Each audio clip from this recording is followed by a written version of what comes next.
नमस्कार। माली समाचार हिंदी में आपका स्वागत है। मैं दिनेश माली। मुंबई धमाके के साजिशकर्ता टाइगर मेमन की संपत्तियों पर केंद्र करे कब्जा, अदालत का आदेश। आइए जानते हैं विस्तार से। एक विशेष अदालत ने मुंबई बम धमाके के साजिशकर्ता टाइगर मेमन की 14 संपत्तियों को केंद्र के कब्जे में सौंपने का आदेश दिया है। ये संपत्तियां फिलहाल बॉम्बे उच्च न्यायालय के रिसीवर के पास है, जिन्हें साल 1994 में टाडा कानून के तहत अदालत ने जब्त करने का आदेश दिया था। टाइगर मेमन 12 मार्च 1993 में हुए मुंबई बम धमाके का साजिश करता है। उस दिन 13 अलग अलग धमाके में 257 लोगों की जान गई थी और 700 अन्य लोग घायल हुए थे। सीबीआई ने इस मामले की जांच की थी।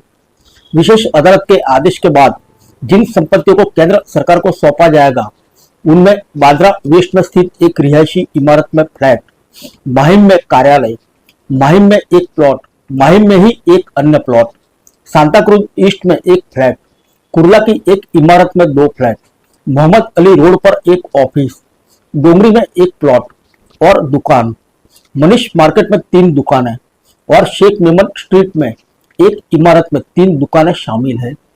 बीते 26 मार्च को विशेष टाडा अदालत के जज वीडी केदार ने अपने आदेश में कहा कि जब तक अचल संपत्ति केंद्र सरकार को सौंपी जानी चाहिए। आदेश में कहा गया है कि केंद्र सरकार सक्षम प्राधिकारी के माध्यम से 14 अचल संपत्तियों का कब्जा करने की हकदार है। केंद्र सरकार ने तस्कर और विदेशी मुद्रा हेरफेर अधिनियम के तहत संपत्तियों को मुक्त कराने की मांग की थी। याचिका में कहा गया था कि अधिनियम का काम तस्करों और मादक पदार्थों के तस्करों की अवैध रूप से अर्जित संपत्तियां का पता लगाना और केंद्र सरकार को उसकी जब्ती का आदेश देना है।